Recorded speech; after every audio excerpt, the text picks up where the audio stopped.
with the generous contribution of experts who are participating online.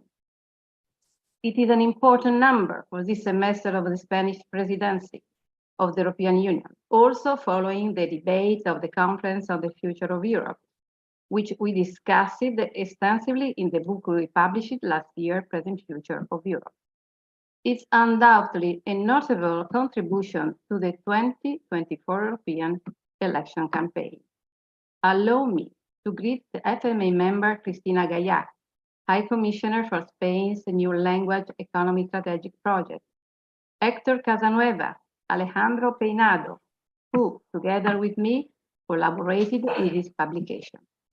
The FMA Honorary Secretary Teresa Riera Madurell will present the former President of the European Parliament and of the FMA, Enrique Barón Crespo, and our esteemed member, Paquita Sauquillo, with whom I had the great pleasure of working in the Development and Cooperation Committee.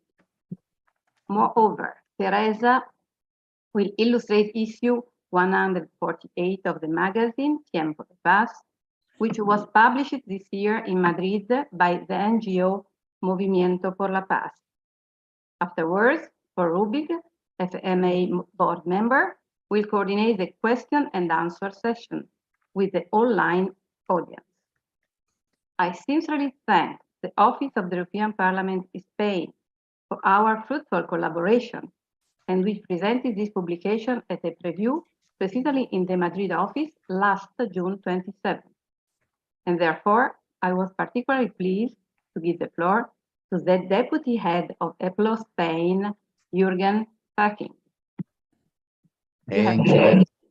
Thank you very much, Monica. And I'm very delighted to be here representing the EPLO in Madrid. It goes without saying that the EP office will always support the activities of the former members association. The former members are important ambassadors of the European Parliament, and we really rely on your experience and actions to help us raising awareness on the forthcoming European elections. With your background, you have the opportunity to talk to citizens and to civil society organizations of your work as a former MEP or as an MEP. And you can also make a real difference in triggering people's decision to get involved in our European project. We are, and you all know that, Monica mentioned that, at a very crucial moment in time for the European Parliament and for the European Union, because in less than a year, citizens will cast their vote. And they will, of course, ask questions, and we are getting these questions all the time. What have you actually done with my vote from 5 years ago? And we should have our answers ready. And because a lot has been done, and we know we need to show to people that we are really delivering, if we want to keep them engaging, communication is necessary. We already know that many citizens won't vote. For them, Europe is something like a faraway galaxy down there in the Brussels bubble. But when you talk to people, when you give them concrete examples, what you have been doing during your time as an MEP, which files you were passionate about, which ones were the most challenging ones, how you see the future of Europe, you can convince them more than any one of us about what is at stake in the next European election. And of course, a lot is at stake, as those of you who have participated in this interesting project, this number of Europa Construir el Futuro Volver al Pasado. Our former EP president, Enrique Barón Crespo, who is already connected, was the president actually of the parliament at the time of the fall of the Berlin Wall. And as a German citizen, I was a student at that time. Oh no, I was still a pupil. I'm not that old. So as a pupil, I cannot begin to tell you what the European support meant at the time for us. And therefore, to me, it sounds really scary when I hear some public speeches going seemingly back to the past instead of moving towards more integration to tackle common challenges. And you know that we have that problem now in Germany, and not just in Germany, but in many other countries as well. On this, dear Enrique, you're totally right. The articles we are presenting here today are not technical texts. They come from the heart, and at the same time, they give pragmatic and real answers to real problems. I've also spotted, when I went through the publication, some members of the Conference on the Future of Europe among the contributors to this number. We have Domenico Ruiz de Vesa, we have Francisco Aldecoda, and also among the speakers today, I think Paul Rübig has contributed to this issue. And during the conference, citizens said loud and clear what they want, and one thing emerged above all: they want to know more about the European Union, and the more they know about it, the more they want to be involved in it and to be involved in its projects, with constructive criticism sometimes, but we also need constructive criticism. On our side, as I said before, we are very aware that we cannot spare any efforts on connecting with the Spanish citizens. In 2019, for the first time in decades, we saw an increase in the turnout, which before had been decreasing since 1979, unfortunately. The turnout in 2019 was also linked to the municipal elections. We don't have this advantage this time around, but nevertheless, we have to make an effort. Many of you may know that we cannot actively encourage Spaniards to go to vote because they have the right to abstention as well, but we can at least make an effort to make them aware of the election. This is our soft power, our cultural diplomacy that Mrs. Baldi or Monica introduces so well in her essay. And we know it, we have experienced it, and we will keep using this in all its forms. I have to say that some of the events we had been preparing for the Spanish presidency this year could not take place due to the current political situation. You all know what happened. And of course, the legislative process keeps advancing, as it should, because many highly important laws need to see the light before the European elections. However, in terms of communication, we all need to do an extra effort so the presidency does not go completely unnoticed for the Spanish public, because it's always a very, very good opportunity for us to showcase what Europe is doing. The good news is that we have a very creative team here in Madrid, and we are full of energy and good ideas. So I don't want to take too much time from the event. I'm sure you will have a very fruitful discussion today. You know already that our EPLO is always ready to work with the FMA in all your projects. And all that is left for me to say now is to wish you a very inspiring conference this afternoon. And thanks again to FMA to make this possible and to give us a spot in this beautiful event.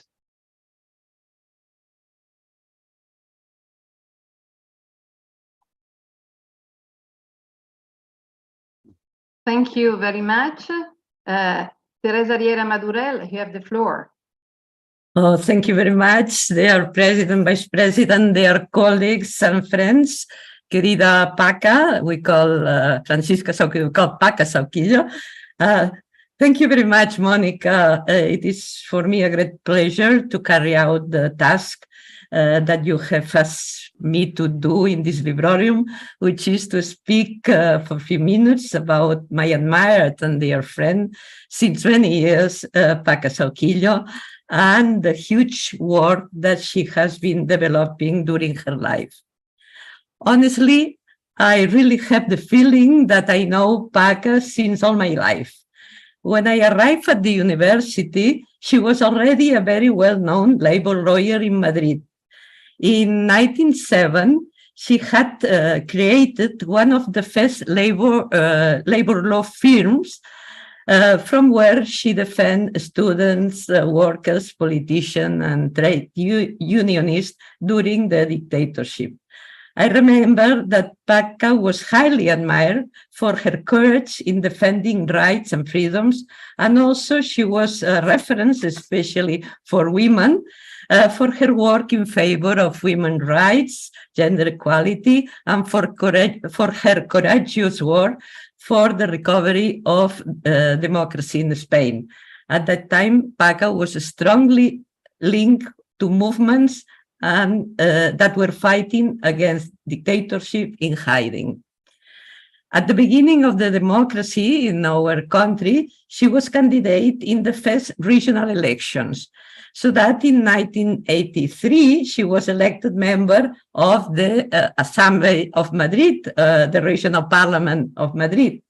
Later, she was elected 2 times more for that post, in 1987 and in 1991. As a regional parliamentarian, she was appointed senator. For more than 10 years, she had a seat in the upper house where she did an excellent job, especially in the Justice Committee, being rapporteur of very relevant laws. She was a senator until 1994, when she resigned to be elected member of the European Parliament. As you probably know, she was MEP for 10 years, that is till 2004. It was during her time as senator that our life began to interact.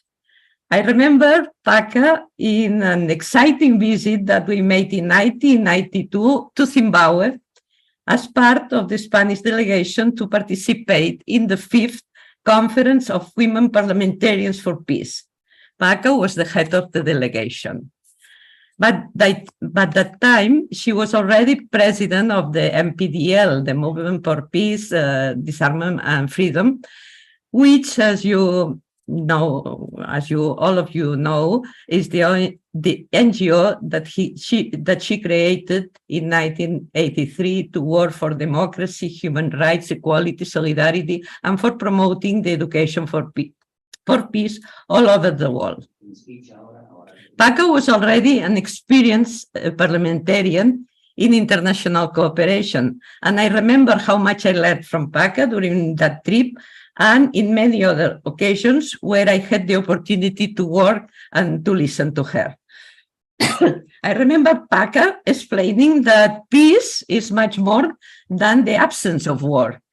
It is a culture where prosperity has to be sustainable and shared with all people, where progress is measured by the well-being of people and by the care that people have for the environment, and where participation, dialogue, and listening to each other are the means to achieve those goals.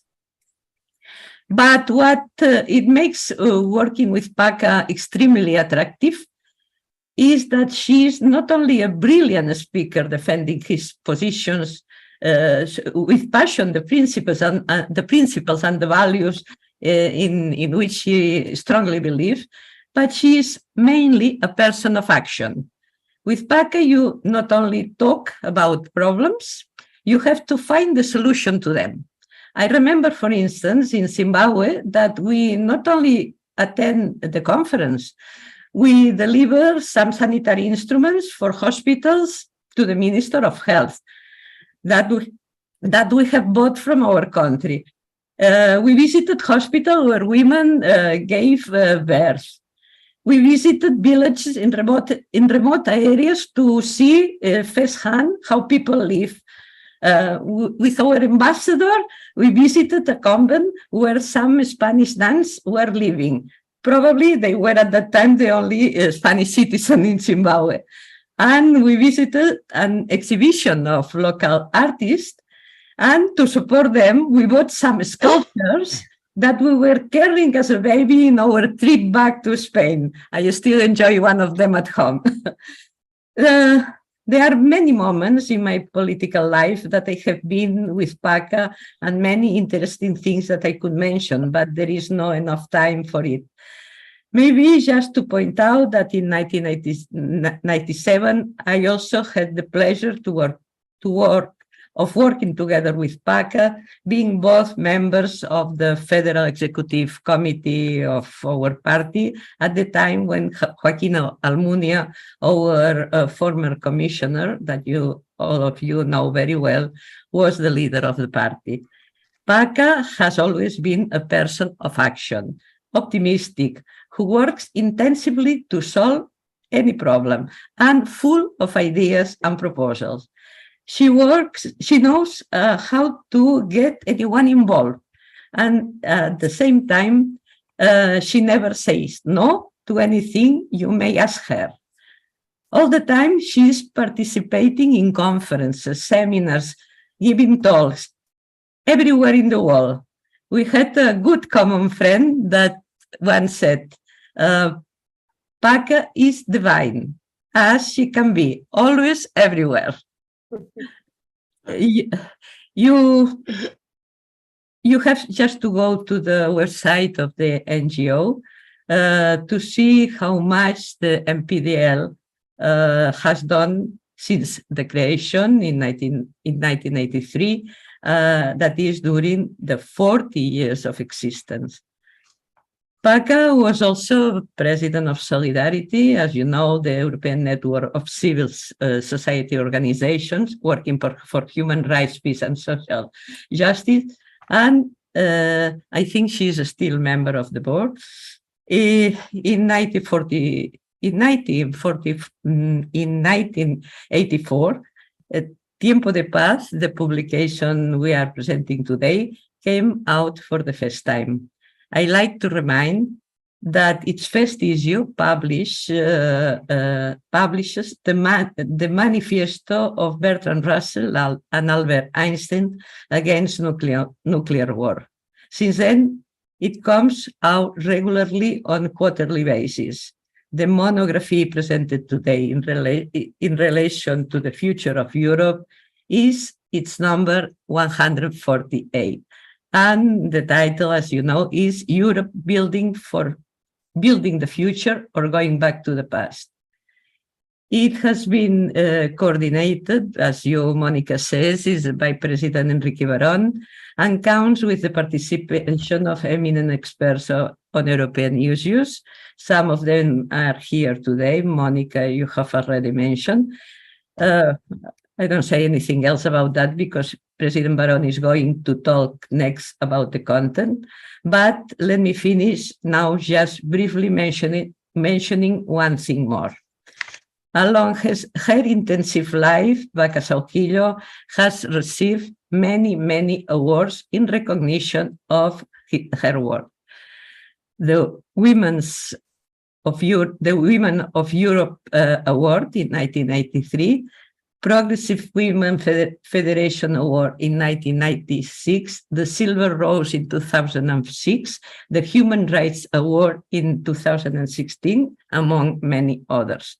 Very recently, she has received a very important one, the Rojana Award, that is given by the Felipe González Foundation in recognition of her commitment to dialogue, tolerance, and harmony, and in recognition also to her ability to reach agreements, values, all of them that are at the basis of democracy, for which PACA has been working during all her life.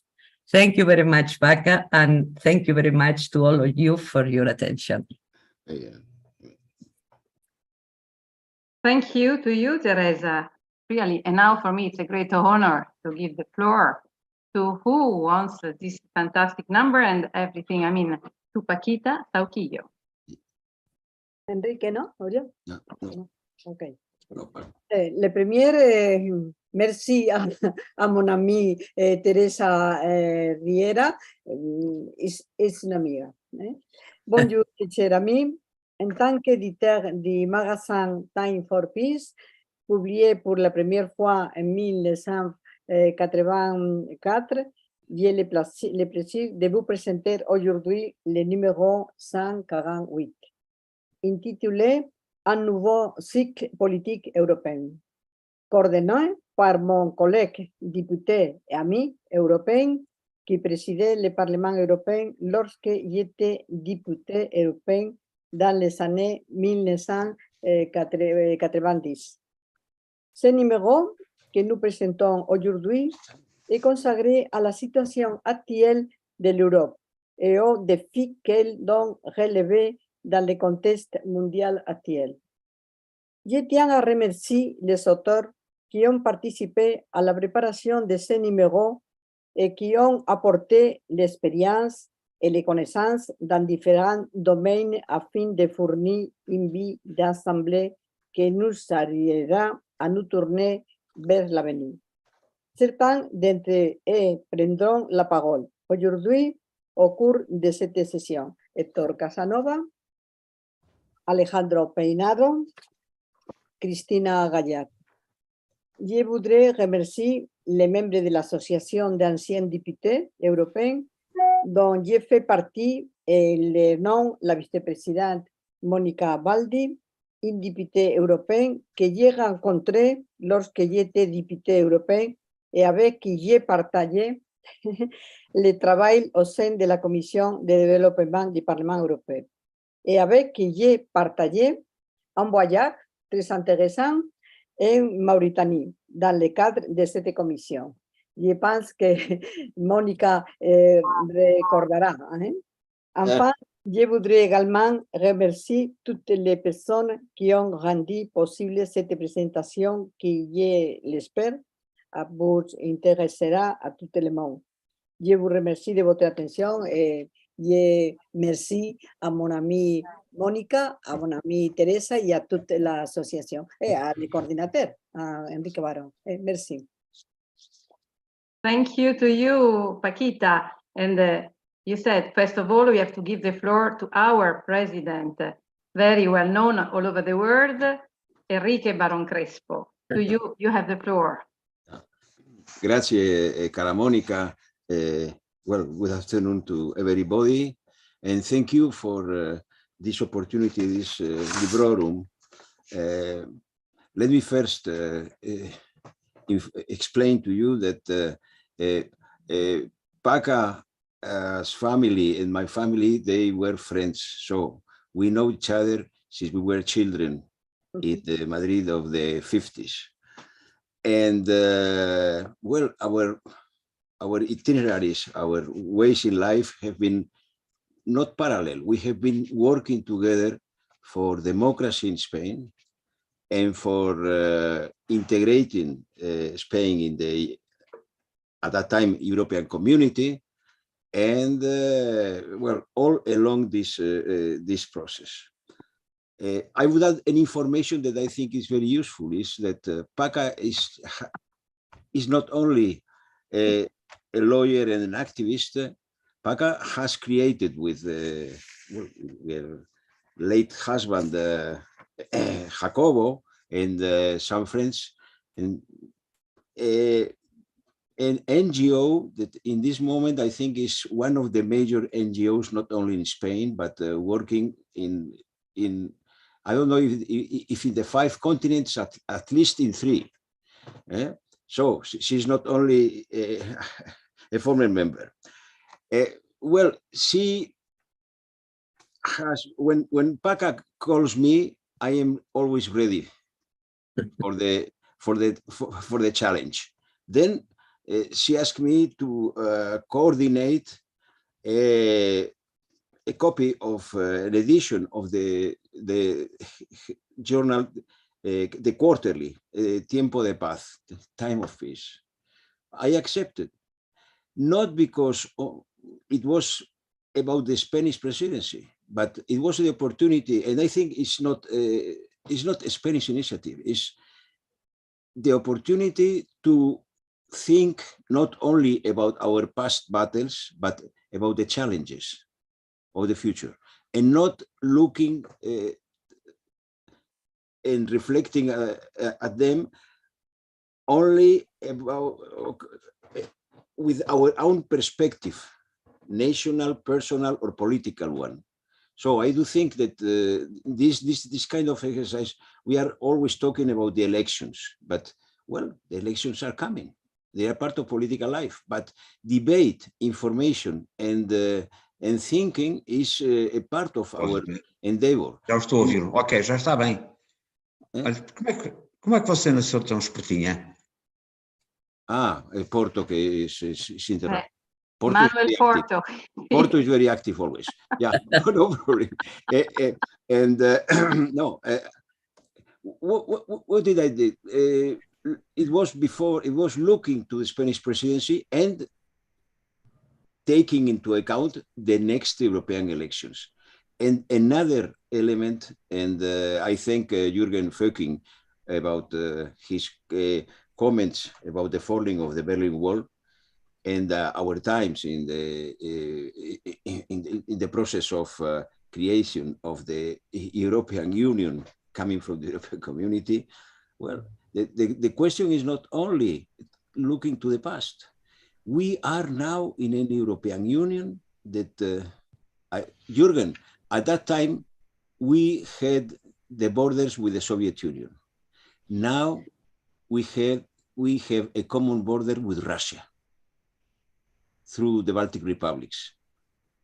Well, and we are the European Union, and we have other responsibilities, and we are a major player, not only. And this requires a lot of debate and a lot of thinking. So I tried to find not only Spanish experts or Spanish or other Europeans, for example, and I think it's very interesting, and he's a member of our association, a British former member, Stephen Hughes.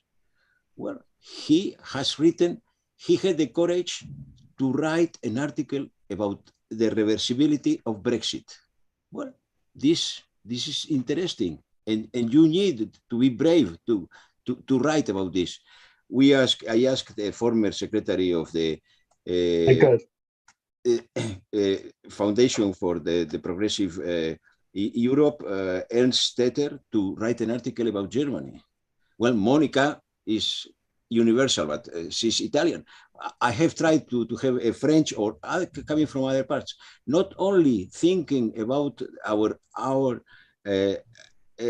Iberian or Spanish activity. So we have a very interesting contribution from our Latin American friend, Hector Casanueva. So, and moreover, we tried not to give the floor to the people associated directly with the Spanish government, because normally the Spanish government, well, can defend and protect itself. We must not make, well, a kind of political propaganda. We must give this opportunity. And this is the reason why this copy is, or this, the motto, the theme is Europe to build the future or to come back to the past. And we know which has been the past of Europe. A final comment. Yesterday, I followed the speech of our President of the Commission, Ursula von der Leyen, in the European Parliament. Well, looking to this publication, I think that the former members, we are on the same wavelength with the President of the Commission. And I think this means that Europe has a future, not only has a past, well, to talk about. Thank you.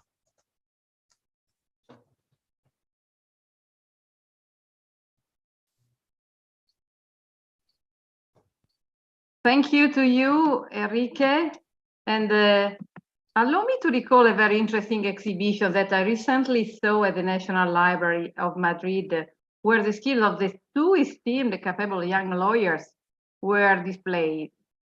Enrique Barón Crespo and Paquita Sauquillo.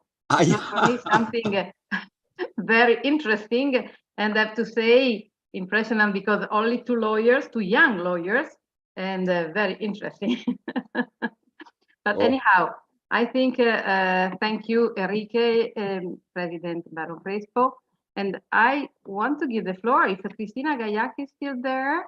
Otherwise, I pass to Alejandro Peinado, because as Francisca Sauquillo, here is Cristina. Cristina Gallac, you have the floor. Thank you. Thank you very much from Madrid to all of you, and for inviting me to very briefly address this spectacular gathering of friends and pro-Europeist colleagues from the institutions. And first of all, let me also join a couple of words of praising for Paca Sauquillo and Enrique Barón Crespo for their leadership. As many of the other contributors to this book that today we are reviewing, when Paca or Enrique asks me whether I want to collaborate or I can collaborate in one of their actions, my response is almost automatic, yes, because the values, the thoughts, the energy they put into building our common house Europe is fantastic. And I should underline the work that is currently being done and for so many years by the foundation that PACA leads, MLDP. So very briefly about the small contribution I made to the book, it's being reviewed now. I wanted to briefly address the vision and transformational impact that the European funds, the next generation funds, are already having and will have in Europe. And in particular in Spain, as we all know, these funds were agreed by the leaders and basically supported by the European Parliament members because they were to be the instrument of not only recovering from the impact of the pandemic, but also of transitioning to a new future. That's why the idea of future is so important in this book. Why? Because they address, at least in the case of Spain, but I'm sure in the case of the other member states, they address 4 key areas in which investment has to be done in order to walk the path of transformation. First of all, digital transformation, green transformation, inclusion transformations, in particular equality, and cohesion. Investments in these 4 areas are the ones that are financed by the funds, and we are already seeing definitely the impact. The fact that currently Spain is growing economically a little bit more than the rest of the EU member states is no doubt thanks to the impact it is having in our economy, the funds.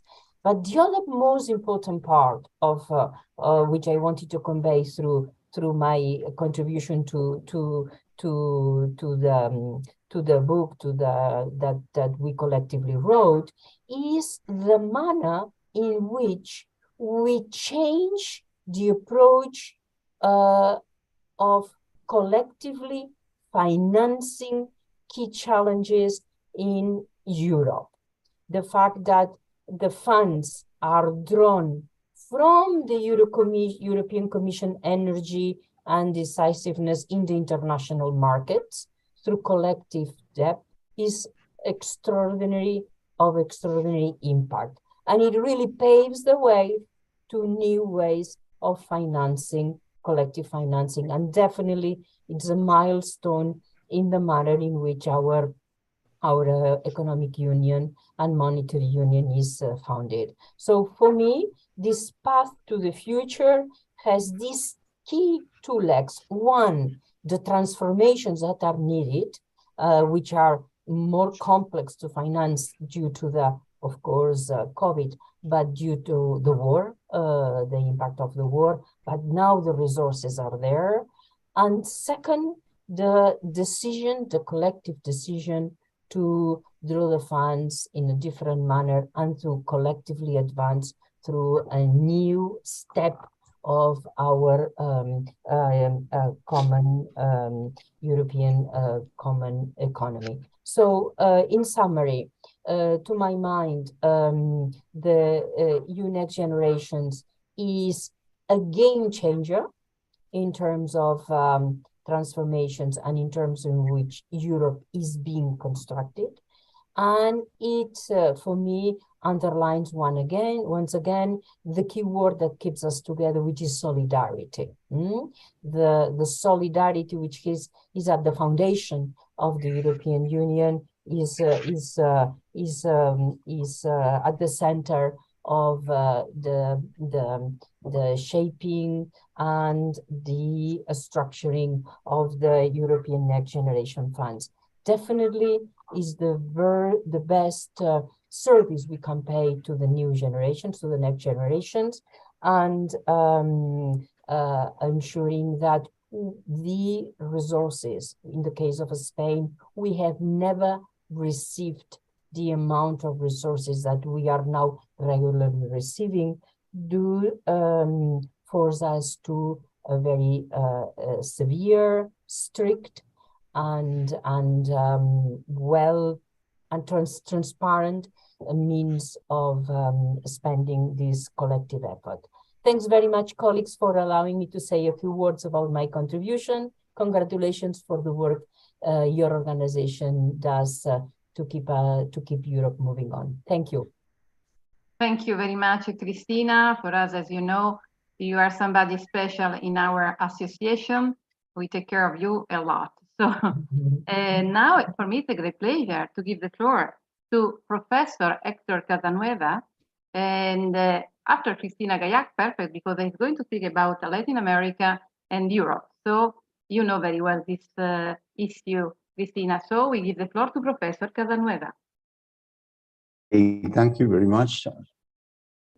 First of all, I would like to thank you for this invitation and the opportunity to participate in this meeting, in this important session.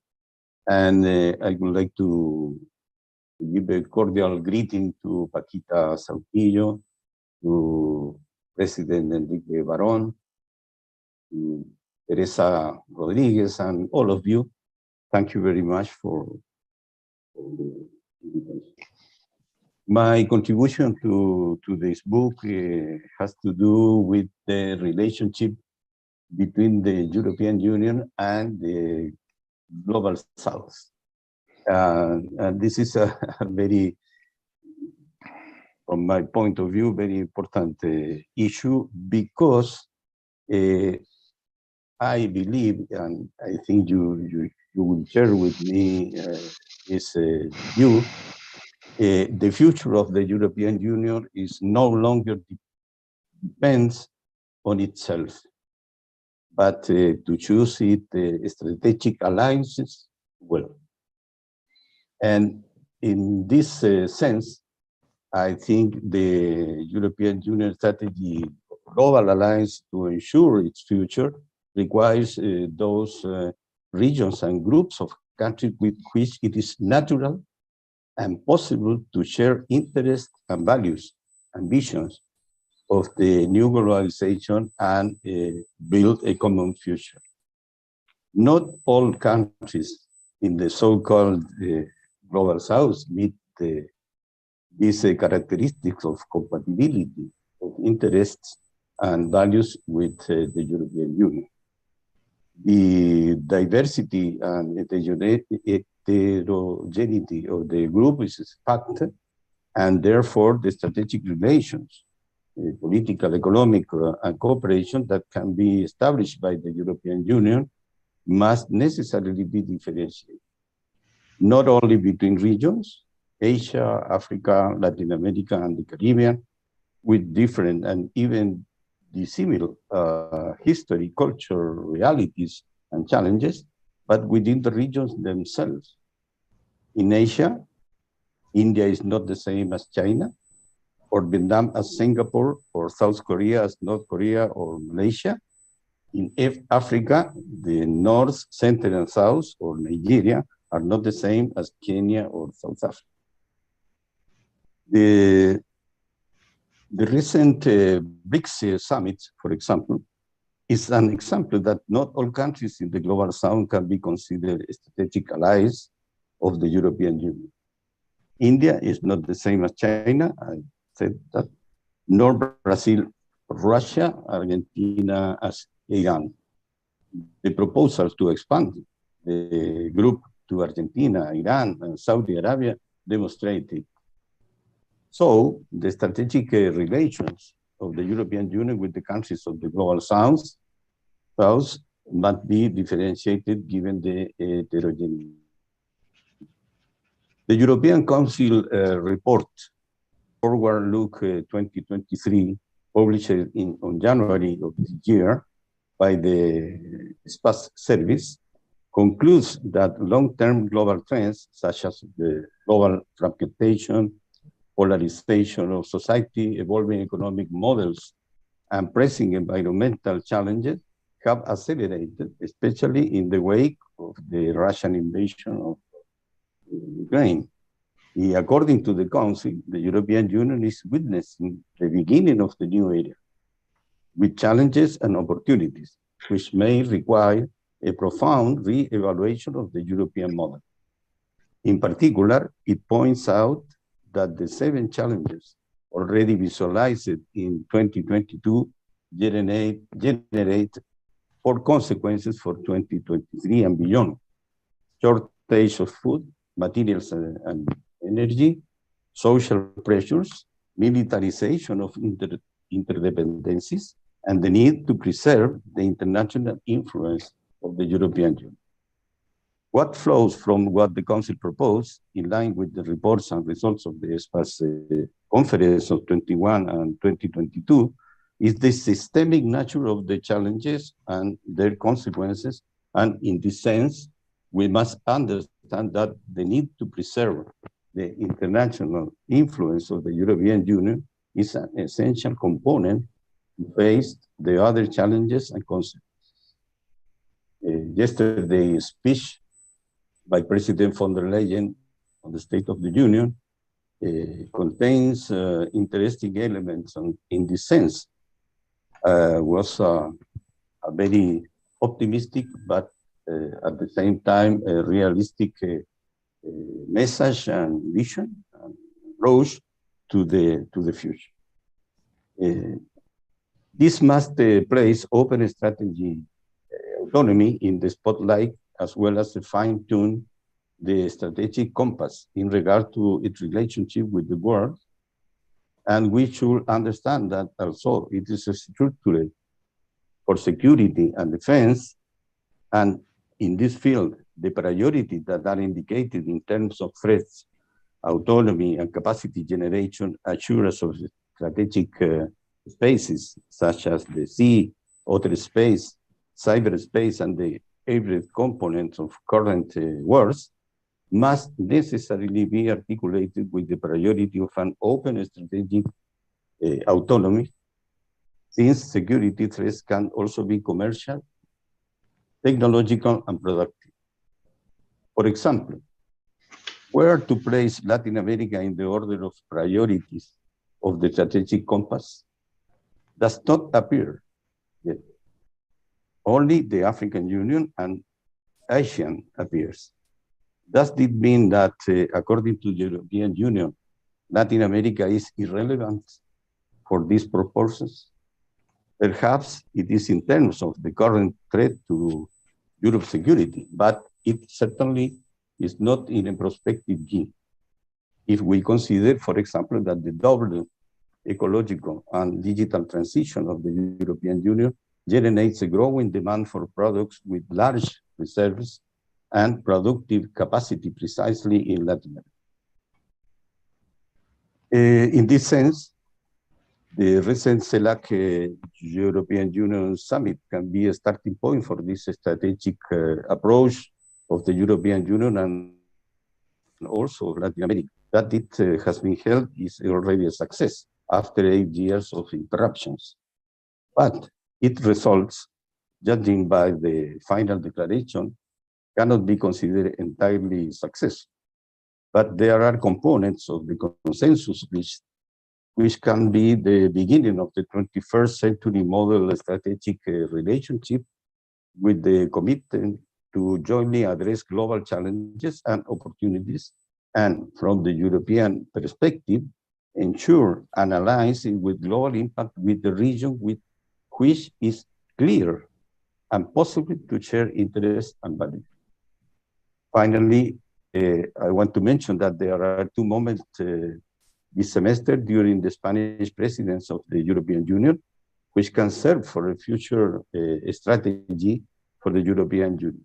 One is the informal European Council in Granada in October 6th, and in which the open strategy autonomy will be central point. And I hope that Latin America must be part of this approach and analysis. The other, outside the European Union framework, but promoted by Spain, is the meeting of the European political community of 44 European countries, including the United Kingdom. This is a very important. This is my conclusion to this conversation, and I feel that in both cases, these two meetings, a substantive debate should be generated about the European Union alliance and policy with the global south. Thank you very much. Thank you to you, Professor Casanova. And I think it'll be very important to listen now to Alejandro Peinado, that together with Domènec Ruiz de Vesa, the members of the European Parliament, they speak about the opportunity of the Spanish presidency and about democracy. It'd be very important. Alejandro, you have the floor. Thank you very much, Monica. Good afternoon to everyone. In third place, I would like to thank to Monica Baldi, to Francisca Sauquillo, PACA, President of Tiempo de Paz, and our President Enrique Barón for the invitation today of this event. I am very honored. I also want to excuse Domènec Ruiz de Vesa because he is on his way from Strasbourg and he could not make it to be with all of you today. So Domènec and myself, we co-signed the article entitled The Strengthening of Democracy and the Completion of the European Federation, and the opportunity that implies the Spanish presidency of the EU Council. We have tried to describe in this article that the European Union is an unparalleled example of transnational democracy and which is progressively evolving towards a full federation. We firmly believe that if we put together all the most important events that took place during the last decade, we are talking about the financial crisis in 2010, the Arabic Springs in 2011, the Brexit 2016, the victory in the United States of Donald Trump, the digital transformation that was referred also before by Cristina Gallac. If we put together all these huge events, plus the events that took place during these recent years, we are talking about the COVID-19 pandemic and the war of aggression provoked by Putin in Ukraine, we are seeing, all of us, it's very evident that the European Union does not have proper tools to manage the whole situation in this global scenario. It is more necessary than ever to deepening the political integration, to give more specific and more efficient tools to the European Union if we want to keep being one of the role player in the global context.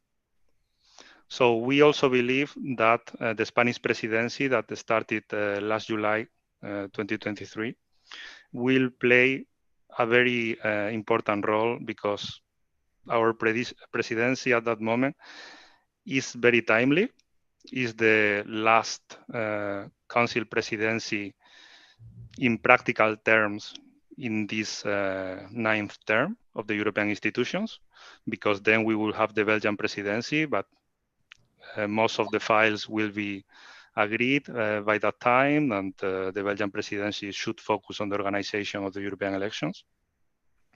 And in this timely and necessary Spanish presidency of the Council, and we believe that it's important to tackle some of the priorities that the European Parliament is putting forward during this last term. And some of them are included in the priorities of the Spanish presidency.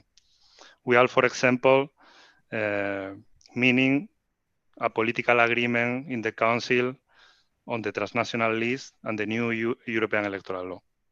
Why we need a new European electoral law? Because there is a need to Europeanize the elections to the European Parliament. The citizens need to hear European messages when we are discussing the European political context. Now the European elections are like 27 national parallel elections at the same time. We cannot hear, we do not listen real European messages. We need a European Union-wide constituency in order to facilitate that the candidates can make campaign in different member states. A unique list throughout all the Union, so we can make visible that the first candidate in the list is pointed out to be the candidate to preside over the Commission. And in this way, we have a real instrument to make feel the European citizens that this election is really a European one. That's a very important point. What's happening now in Council? This file is a complex one because even the Parliament took a strong position supporting the transnational list, which was not easy in the past. The Council should agree by unanimity on this. So it's difficult, but we hope that the Spanish presidency will bring back to the table of the Council of General Affairs this dossier in order to put it forward. At the same time, and I was referring before, the AFCO committee presented today the IN report on amendment to the treaties. It's a very it's a milestone of this term, this file, because the Council was requesting to the Parliament to adopt a proposal in its committee to make itself aware of the two resolutions that was adopted in May and June calling for a convention to reform the treaties. So the report was presented today in AFCO. Is following up and taking into consideration the main proposals adopted by the Conference on the Future of Europe, and is a very consistent and detailed report. With this report, the Parliament is going to send a strong message supporting overcoming unanimity in Council, extending the ordinary legislative procedure to all the policy areas, giving to the European Parliament the right to initiate legislation, or among other measures, to implement or to put into the treaty the European Pillar of Social Rights principle. This is why it's very significant. The discussion on the amendments, we hope it will not be very long. So hoping that the Spanish presidency will have in November the possibility to transmit to the European Council this report and the need to call for a convention to reform the treaties. Thank you, Alejandro.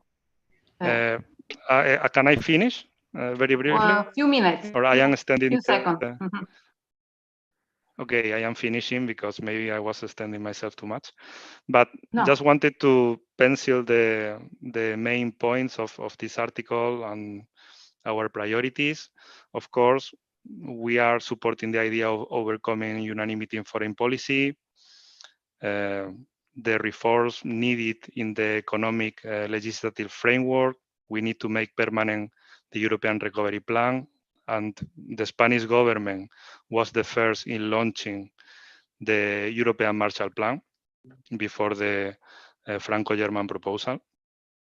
So we really believe, in conclusion, that if the COVID-19 pandemic was leading to the creation of the health union with the common vaccination campaign, or the financial union that the European Recovery Plan and the Next Generation Fund is a very good example. Now that we are living this dramatic situation in Europe with the war of aggression in Ukraine, this is an ingredient that will make us to move forward to the defense union, to the migration union, or to the energy union. So we are living in a real federal political momentum in the European Union. Thank you very much again, and looking forward to the discussion. Thank you. Thank you to you, Alejandro. It's very interesting what you're saying. So sorry to say we have to go on because we have just 15 minutes for the debate. And I know somebody of them, they want to, some of the people want to ask the floor. So I give the floor to Paul Rubik, to our FMA members, board members. You have the floor, Paul Rubik, for the debate. Yes, thank you so much. I think we all know that the future of Europe is quite important, and it's not only the elections. I think we also should see the history of Europe, at least with the six started the European Union out of a terrible two wars, the First and the Second World War. And we got the message that steel and coal is the base of military. If we look into the future, maybe chips and AI is a new area where we should work together. And at least it's the respect between the different people and the tolerance to other opinions, which makes us strong. I can remember as I came 1995 to the European Parliament, the extreme left never would vote with the extreme right, not depending on the issue. But now it has changed. It's the extreme on both sides are more or less against the system of democratic development. So it's in our hands how to go on with the European debate. And also Barón Crespo made a very good suggestion that we should have options available. The options assessment in politics it's quite important to see which impact the options will have, and at least also the question on the risk assessment, which we learned with Brexit. So if we are not flexible enough, if we are not ready to make a compromise, it could happen that countries disappear again from the European Union. And that what I learned personally, that of course we should have principles, but it's always necessary, and that was also told today, to listen to the others, to understand why and when they are having a reason for being in favor or against. So I want to make it as short as possible. I would ask now if we want to have some questions or some remarks. I would be very happy to give you now the opportunity to have a say on the different issues which we have heard within the last hour. You know, you have on the bottom line, you have the possibility to ask for the floors, and a yellow hand will appear on the screen. And then we can select who will be the first one who wants to speak. Maybe Monica can help me a little bit. If you see somebody who wants to speak. Yes, now I see it. I think the first one is Jean-Pierre Audi. So Jean-Pierre, please go ahead. Merci beaucoup, Paul, et merci pour toutes ces interventions. Et je confesse découvrir, Madame la Présidente, chers collègues, la revue, et vraiment, je parle un petit peu castillan, et je m'efforcerai de lire certains articles de cette revue qui s'annoncent passionnantes. Ma question porte sur la paix. La paix fait partie des valeurs cardinales de l'Union européenne. J'ai travaillé, comme nous tous, passionnément au sein du Parlement européen, avec la paix comme étant la valeur essentielle. Or, aujourd'hui, les dirigeants de l'Union européenne ne sont d'accord que sur la guerre par rapport à la situation avec la Russie. Alors ma question, c'est que lorsque les Russes ont envahi la Crimée en 2014, il y a eu 7 ans de discussions qui ont débouché sur une guerre. Toutes les guerres, qu'elles durent 6 jours ou 100 ans, se terminent. Et je suis surpris que, par exemple, lorsque je lis, c'était sous présidence française au premier semestre 2022, au sommet de Versailles informel, le chef de l'État français avait invité ses collègues. Il y a des conclusions sur l'Ukraine de 250 mots, il n'y a pas le mot paix. Et quelques semaines, quelques jours après, il y a un Conseil européen formel, le 24 mars 2022, 980 mots de conclusion, il n'y a pas le mot paix. Alors ma question, c'est est-ce que nous avons à notre voisinage un chemin de paix qui est possible? Et quel est-il éventuellement?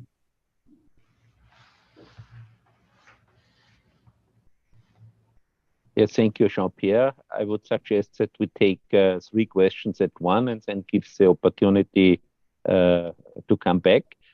Next one would be Martina Anderson, please. Thank you very much for giving me the floor, and this is my first meeting, and I appreciate the opportunity to listen and to learn and to have an exchange of views. I was an MEP in the European Parliament until Brexit. The people in the north of Ireland that I represent voted to remain in the EU, but were taken out of the EU against their democratically expressed wishes. And I suppose I was very interested when I heard today the comments that was made in relation to what is in the report. Unfortunately, I can't read or speak Spanish, but I hope to be able to get it interpreted in relation to Brexit and some of the contributions that have been made. On this, the 25th anniversary year of the Good Friday Agreement, when the report is talking about the time for peace, and obviously we cannot but remember the war of aggression that is taking place as we speak and all that that entails. I think there are probably lessons that could be learned in relation to emerging from conflict and what happened in the north of Ireland in the Good Friday Agreement. And it's something I think that I would like to bring attention to in this association in relation to, unfortunately, in the 25th anniversary year of the Good Friday Agreement, we do not have any of the strands of that agreement operating. Strand 1 of the agreement, the assembly, we don't have a functioning assembly because the DUP has walked out of the political institutions. Strand 2 of the agreement, which is the All-Ireland nature of the agreement, doesn't work, and we know that Brexit in terms of regulatory alignment across this island is crucially important.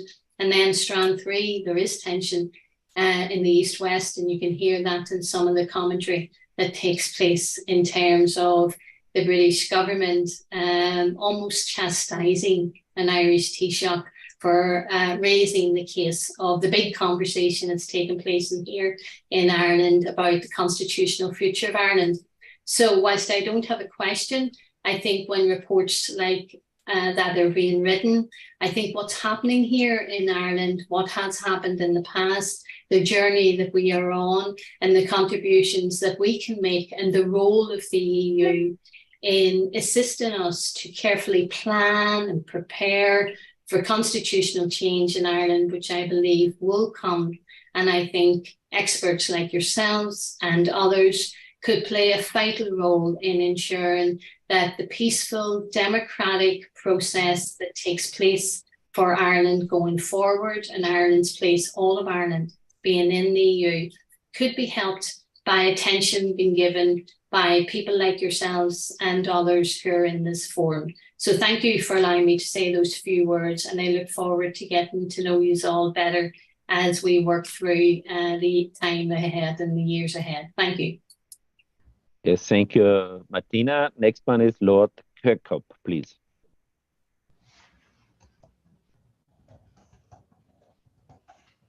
We can't hear you. Maybe you should mute.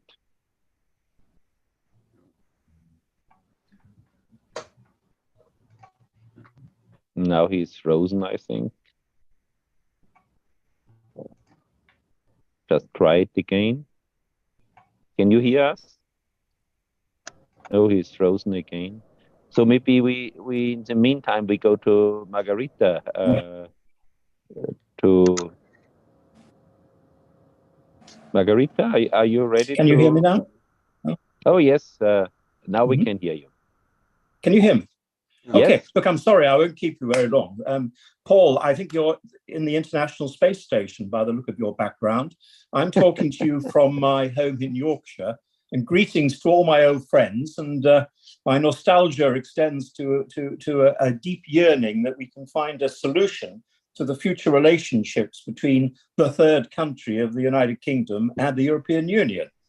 Ideally, I wish we hadn't left, of course, but here we are in a situation where we have to try and find accommodations. And what I was really, it's a very interesting discussion, this, because I believe looking at the future of the European Union, the future of Europe as a whole, it may well be that perhaps we have to readdress how we deal with third countries, whether that is done on a theme-by-theme basis or whether it is a broader thing to look at countries that perhaps you do not want to see as full members, perhaps, but where we can have some form of intellectual concentric arrangement for Europe, which actually strengthens the core of Europe, but also allows others to participate and associate themselves. And the final thing I wanted to say today is this.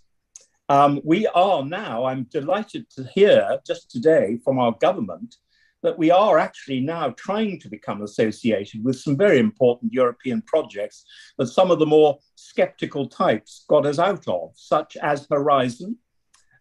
We're looking very carefully at that. Copernicus, these are big, big matters that we are rejoining. And that is terrific. And what I'd like to see is more of this going on. I shall be very enthusiastic. Conservative European forums working very hard on ideas. And I think we really have to try very hard to make sure that the UK is not totally lost to European values and not lost to the European Union. So that's all I wanted to say, but I wanted to thank this very interesting contribution. I shall come back again, but it's lovely to see so many old friends as well. Thank you. Yes, thank you so much. And it's only one hand more. It's Margarita. I think you also should go ahead immediately. Please. Could you hear me? Yes. I will be very short and touch, of course, subject which important for the future is Ukraine conflict, because I think that there are very good opportunities to reach peace agreement right now. And I explain, there are two communities in Ukraine, Russians and Ukrainians. Russians, part of Russian community lives in Crimea, southern Ukraine. Both communities, as it's seen from Lithuania, where I am, they are very tired of conflict. And they can reach agreement, sustainable peace agreement through the negotiations at civil society, or let's say different groups meetings, because they have very active civil society, different groups. And the mistake which European Union is doing, that it's trying to, and the United States and the UK, they're trying to reach peace agreements through the contacts at high level. But actually the peace can be sustainable if Russian community and Ukrainian community will find a way to live together. Then nobody from outside could intervene. And they are in mood and in position and have people to reach this agreement. And I think that European Parliament can contribute to facilitate that. And it's not necessary to take position, very radical position, which now European Union is taking. It's up to the people of this country to make an agreement, and they can do it. Thank you. Yes, thank you very much. So now we are ready for the answers. Who want to start with the answers? Excuse me, I think Paquita or Enrique or Paquita, one of them. So Enrico, please. The lawyers. Sí, no. A ver, can you hear me? Yes. Yeah, bueno, no. brièvement, d'abord à Jean-Pierre Audy,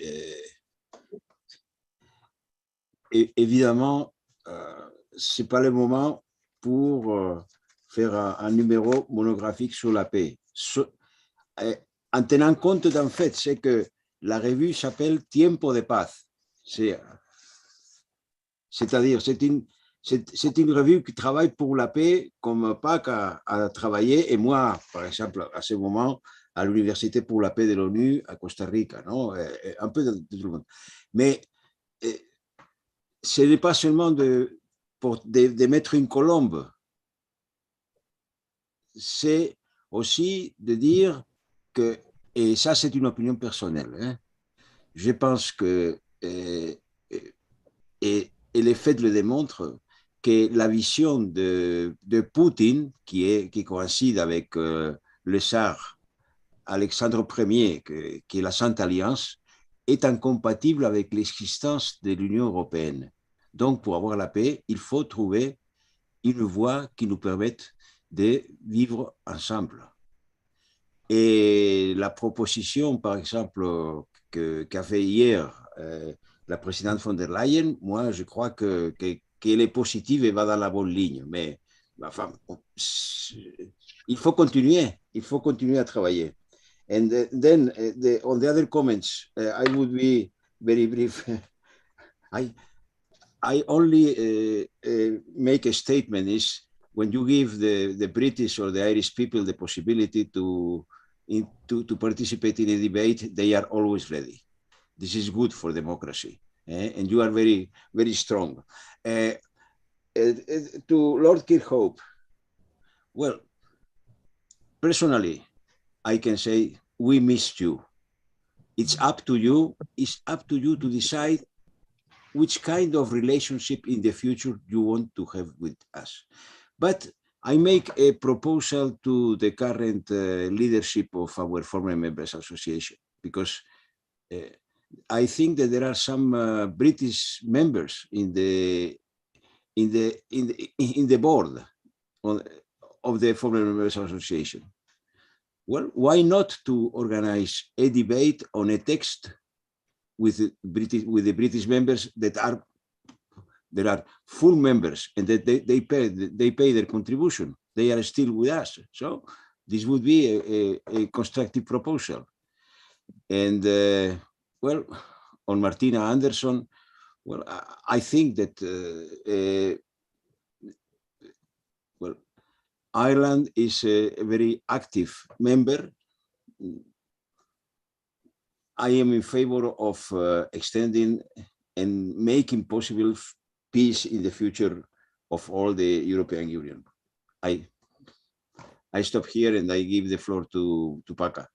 And to Margarita, thank you for your statement. Paca, please. Sí, remercie à tous les membres qui l'ont demandé si la situation de comment notre organisation travaille pour la paix. Oui, c'était magasin, c'est la situation de l'Europe. Mais notre organisation, MPDL, travaille pour la paix. Nous travaillons avec les réfugiés, nous travaillons avec l'aide humanitaire, nous travaillons pour accord entre les pays. Mais le président de notre organisation, MPDL, que est Mouvement pour la paix, se présente, Manolo de la Rocha. Si vous voulez, brevemente, elle peut répondre. De toute façon, nous pouvons faire un numéro prochain sur la situation de la paix dans ce moment. Nous travaillons les conseils de rédaction pour la situation d'Ukraine, la situation de la Russie et pour la situation en général. Nous sommes maintenant très préoccupés pour la situation des réfugiés de Libye, les réfugiés marocains, les réfugiés d'Asie et les réfugiés d'Afrique. Nous pensons que pour la paix, c'est très important la situation des immigrants. Ouais. Les prochains numéros, nous ferons sur la situation de la paix. Et je pense que nous pouvons, de beaucoup de parlementaires qui parlaient, pour demander un article. Manolo. Thank you. Thank you. Thanks a lot. So, first of all, let me say I agree with this next number of Tiempo de Paz. As Vice President of Ars Pace, for me, it's very important speaking about peace in the right way. Thanks to all of you who participated in this virtual meeting, and I have to tell you, warm greetings from Presidents Klaus Hansch and Hans-Gerd Pöttering, who were unable to connect. I sincerely thank President Enrique Barón Crespo and Francisca Sauquillo, who have allowed us to reflect on the multiple aspects of the European Union through the contribution of generous experts who, with passion and reasonableness, have highlighted the importance of continuing to build a common Europe future. This issue 148 of Tiempo de Paz takes on a special value in the general panorama and encourage an in-depth debate also in view of the next European electoral campaign. The articles, like mine, analyze the objects and the values on which the European Union is founded, which must always face new and difficult challenges, especially to promote the peace and security and respect fundamental rights and freedom. In this regard, I would like to recall the extraordinary activity of the NGO Movimiento por la Paz, which since 1983 has been working for full respect for human rights, democratic governance, equality, and solidarity between individuals and people, as Paquita said, because peace is much more than the absence of war, they say. Thanks to the digital staff of Tiempo de Paz, and to all those who intervened and were able to grasp the important key elements of this magazine, but above all, to the co-editors, Cristina Gallac, Hector Casanueva, Alejandro Peinado. I'm grateful to Honorary Secretary Teresa Riera Madurell and Paul Rubik for their excellent contribution, and in particular to our General Secretary, Elisabetta Fonk, assisted by Valerie Raskin, for the preparation of this event, and to Deputy Director Jürgen Facking of the European Parliament Office in Spain for the support. The next event of the Librorum will be Thursday, 7 December, in the European Parliament in Brussels, with the presentation of the book Participation in Europe, published by the European Parliament Former Member Association and Historical Archives of the European Union, in collaboration with the Italian National Agency Erasmus Plus Indire. The book can also be read on our website. So, arrivederci. Arrivederci, auf Wiedersehen.